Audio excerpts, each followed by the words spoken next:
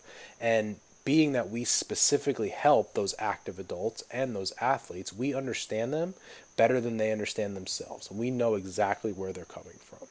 And we want to be the perfect fit for our perfect patient.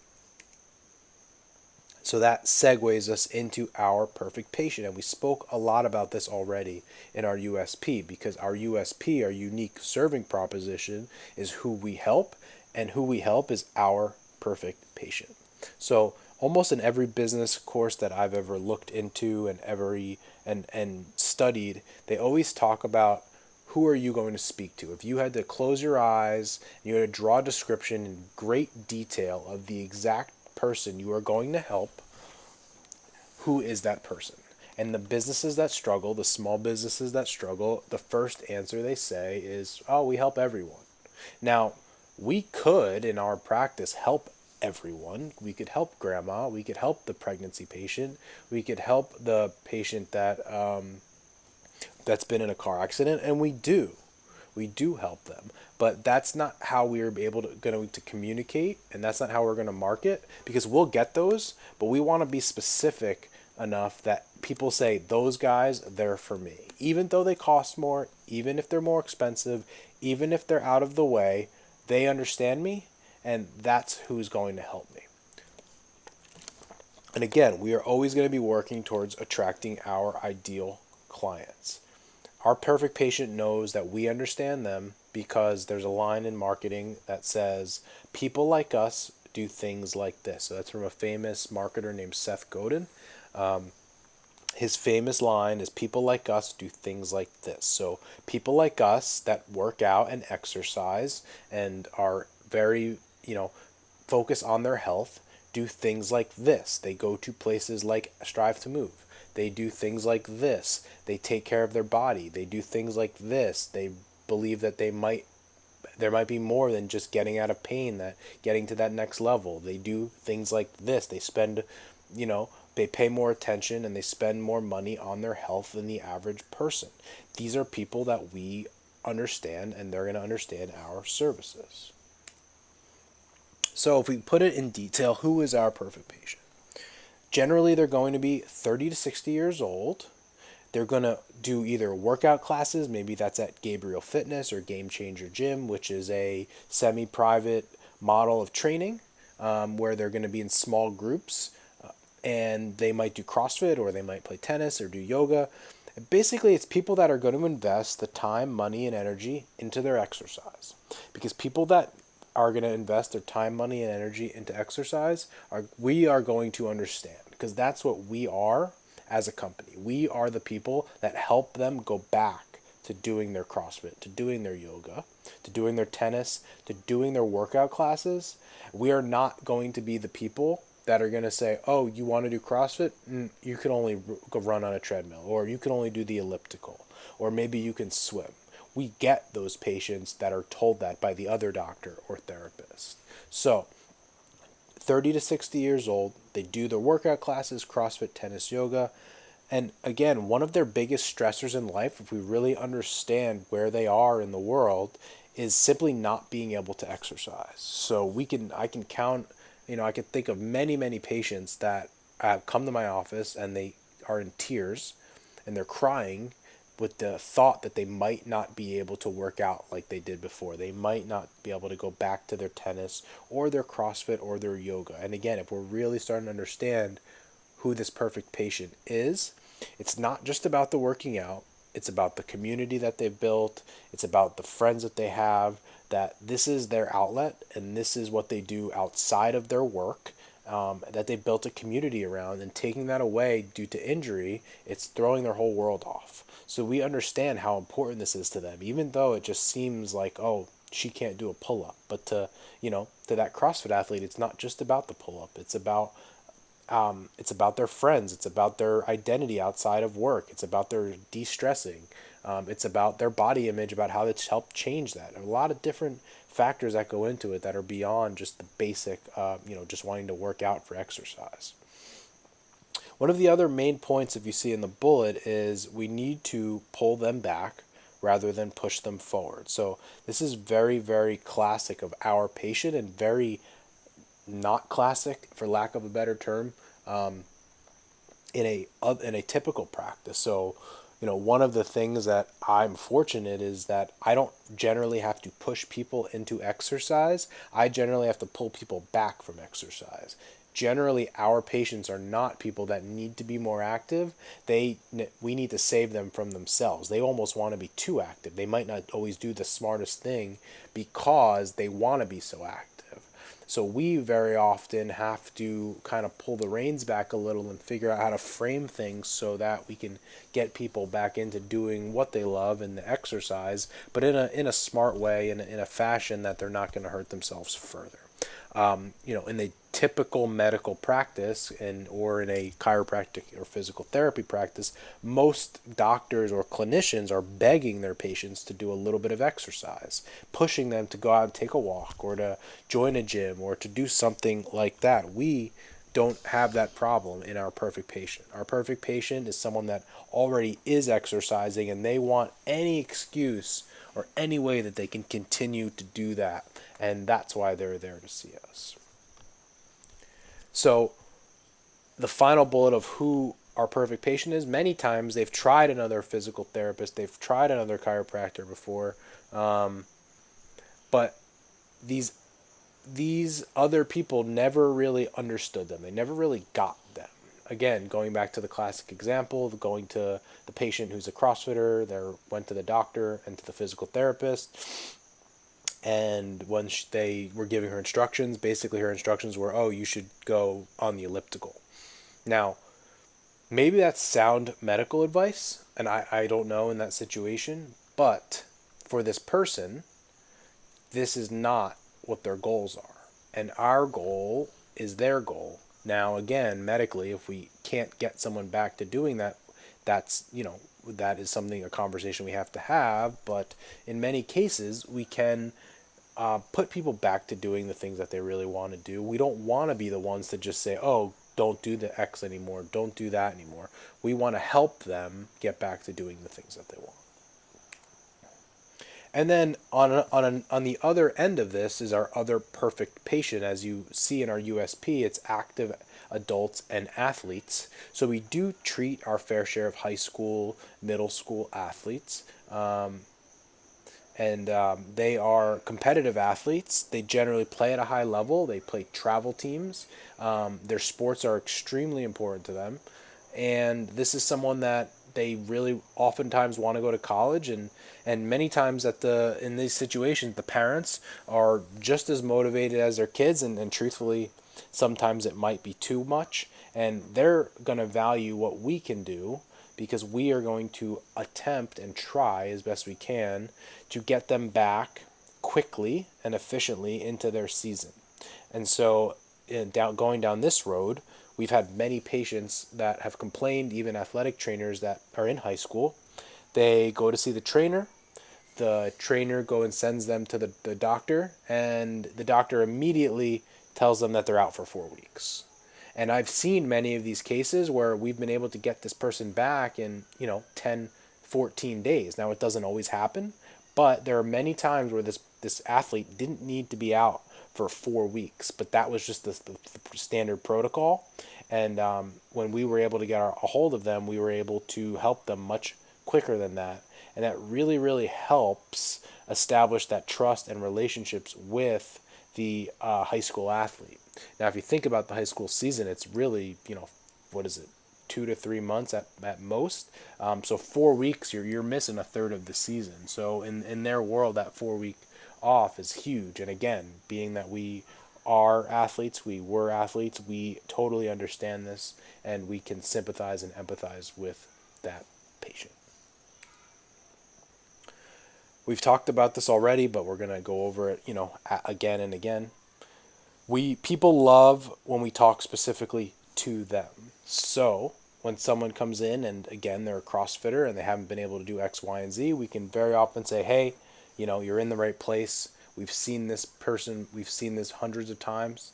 And, in fact, we had one last week just like you who we were able to get back. And they actually competed last weekend for the first time after another doctor told them that they couldn't. Again, when we deal with enough of our perfect patients, we can have these stories that we can share and give people hope. when patients read our blog or they see our ad or they connect with us on the phone, they're going to connect with us because we are speaking their language. They, again, we all learn terminology as we go, but one of the things for us, we understand what a watt is and a metcon because we're in the CrossFit world. And when I used to work with gymnasts, understanding what a Yurchenko full is, we can speak their language, and it doesn't have to get that technical. It's more so just understanding where they are in the world, where they're coming from, that we've treated patients like them in the past and they've gotten results and there is hope and we understand them. We want people to feel special in our practice.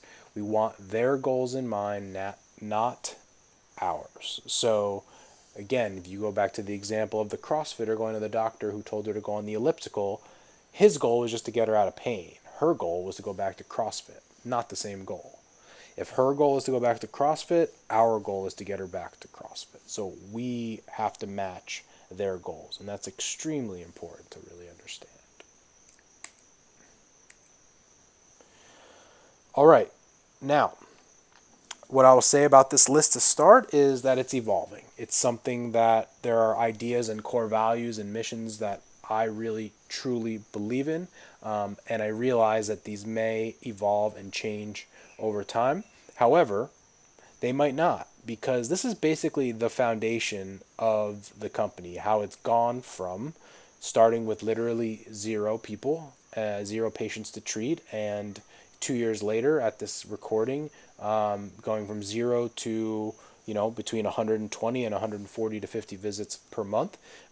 This is basically, as I look back of what we've done and how we've built it from 0 to this point, we've established a certain amount of core values that is going to grow with the business. So, this is something that I really believe in, that we are going to use to hire and to fire people. Everything that we do, every decision that we make within Strive to Move over time should and will follow these core values. So if it doesn't match our core values, it's not something that we're going to pursue. If it doesn't match our core values, it's not a person that we want to have in our business. And if they do match our core values, that is someone that we want to hire. We want on our team. We want to help establish the growth of this business, to be able to help serve more people and to serve the other people that work in our business. So they're going to drive everything that we do in business, and each and every person, like I said, will be judged, including myself, on these core values. Every decision we make is based on these values. So we're going to go over, I believe there's 6. Number 1, we only have good and great days. My goal is to really change how healthcare is done.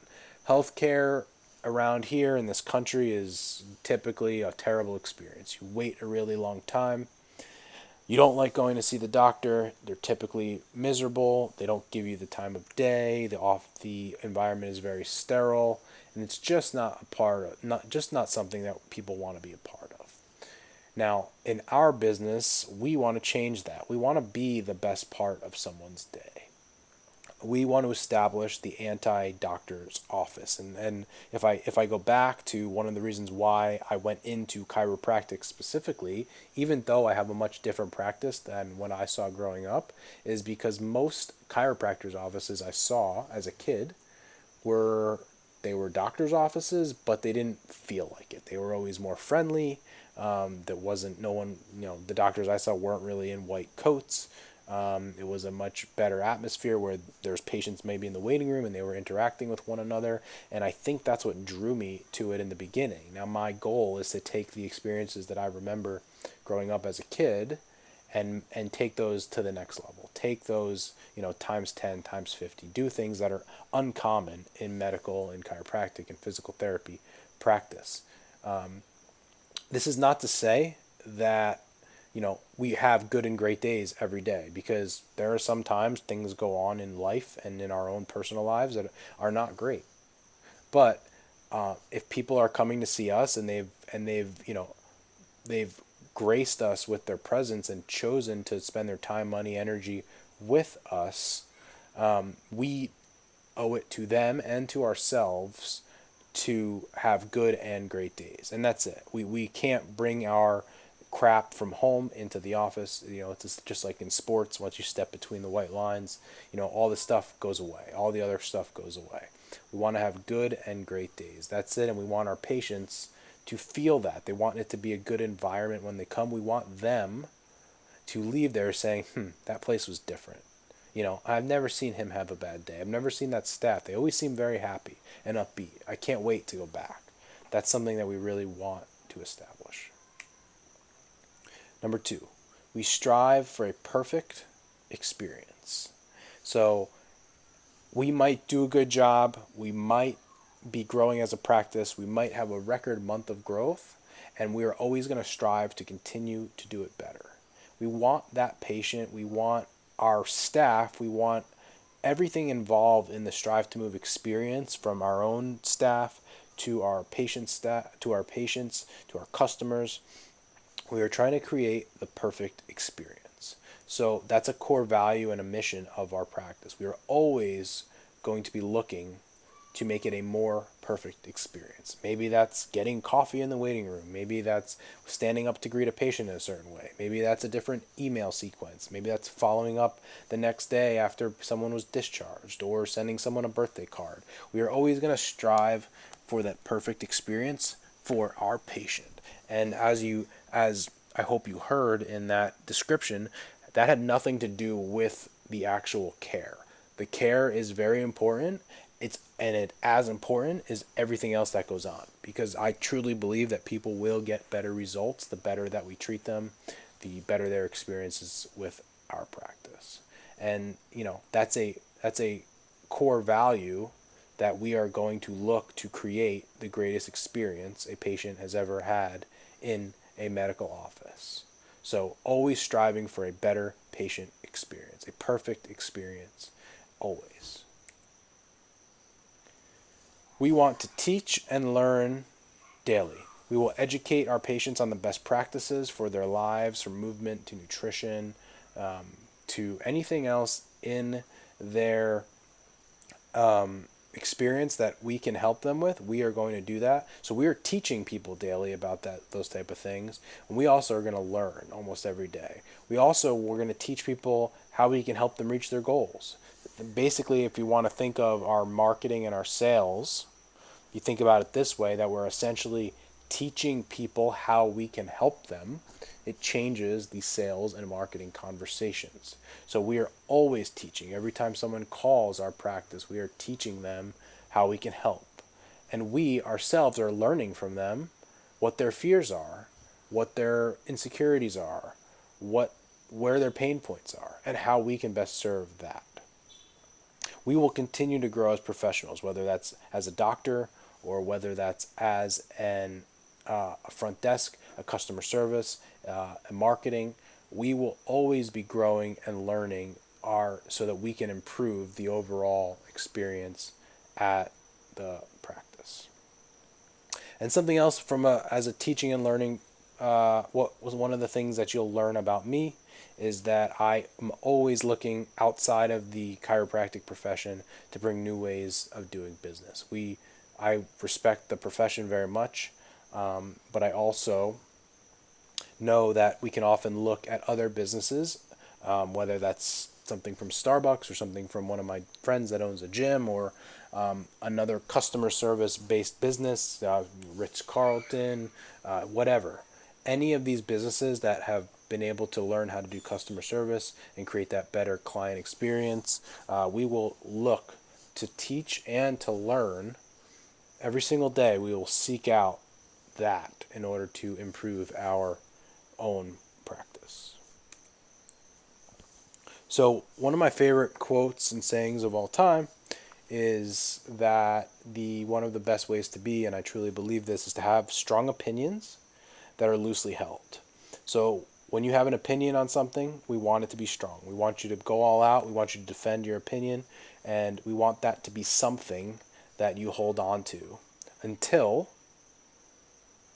you learn that something else is better, or that you can change your opinion. So we want you to have strong opinions, but we don't want you to hold on to them too much, because they might change. change. Something that I thought 2 years ago when the practice opened and I had a very strong opinion on, I think differently now. There's just evolution in that process. So we're always going to be evolving, and we're going to have those strong opinions, but understand that they're loosely held because we're willing to change them, and we are willing to say, hey, I used to think this, I think this way now, and I think this way is going to help us more.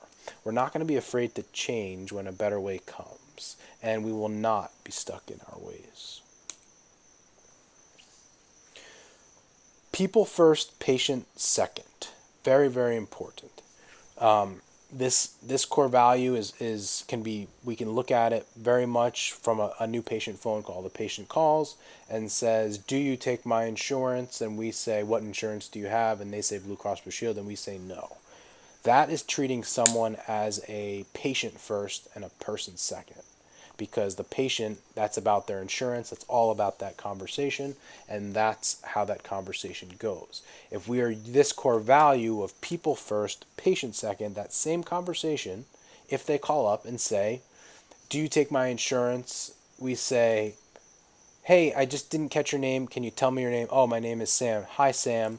I'm Dr. Justin. Thank you so much for calling. Hey, tell me what's going on. Tell me how I can help you. And we'll certainly answer your insurance questions, but let me get a little more information if that's okay. Now, we're treating them as a person. We're getting their name. We want to figure out what's going on, how we might be able to help them. And then later on in the conversation, we'll get back to the insurance and all the details of that, but they're a patient second. They're a person first with a name, with a story, with a problem, calling us so that we can help them solve. So also another way to look at this is the conversation always starts with how are you, not how is your pain. So there are often times where someone comes in, I say, how are you doing? Excuse me. I say, how are you doing? And they say, oh, my back is still bothering me. And I say, and I often have to say, okay, I know you're back, but how are you doing? What's going on in your life? Like, we want to know about them as a person, not just about their injury. They are not their injury. They might have an injury or a pain right now, but that is not who they are as a person. And again, we can get very deep into this whole discussion of people that are in chronic pain. And essentially, when people are in chronic pain, they become their pain. They are a patient first in their own mind and a person second. They identify with their pain. Their pain is everything to them.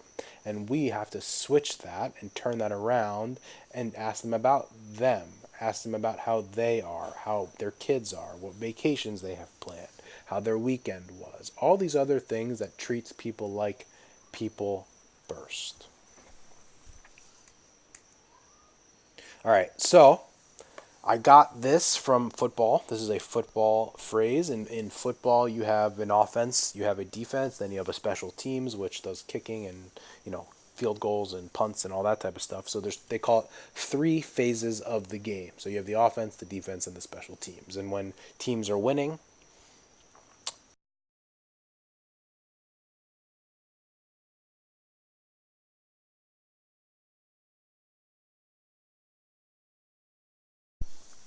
okay, so we're going to pick up with playing all 3 phases well.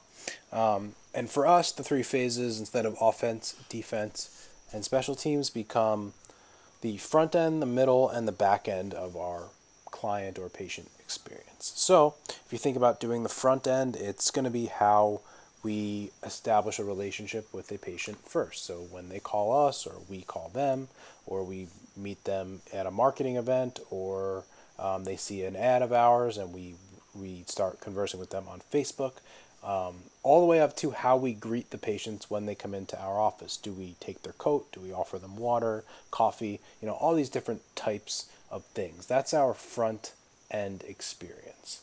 And in the middle is how we provide treatment. And we are going to be the premier treatment providers. We consider ourselves to do premier work in the area, and that's our middle phase. We're going to do that well. That's a given. We are always going to do that well. And then on the back end, how do they leave? How do we greet them or send them off? How do we follow up after they've finished up with us? How do we do our billing and collections on the back end, the stuff that nobody sees, so that we can make a profit and that everyone can get paid and we can be a healthy, thriving business.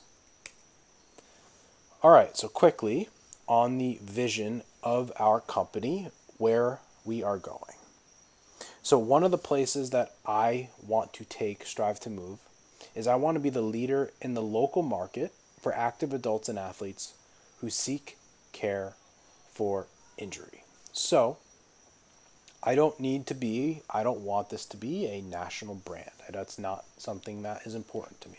But in the area, within 5 miles around our clinic, I want to be the place to go to for injuries for active adults, for people that work out. They know that when they come to us, that they are at the place to help them. I want to build a team at Strive to Move.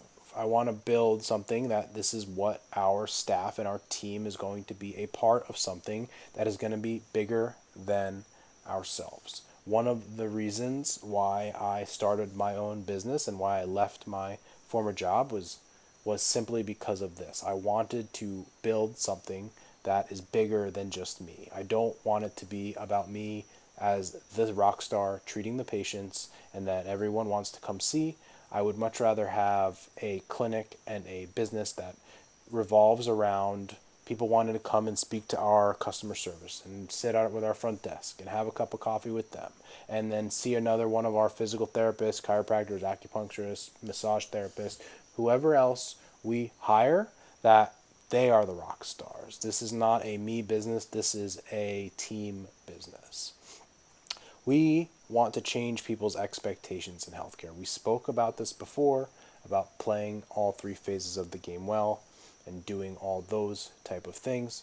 We want people to compare their experience with us to everyone else. And so people are going to come in and, like, let's say we get someone and they don't stay for whatever reason and they go somewhere else and they look back and say, it just was different over there. They just did a better job. That's what we want to create.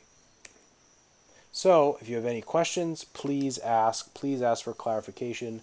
Please ask for clarity. This is the foundation of everything that we do at Strive to Move and what we are going to do moving forward.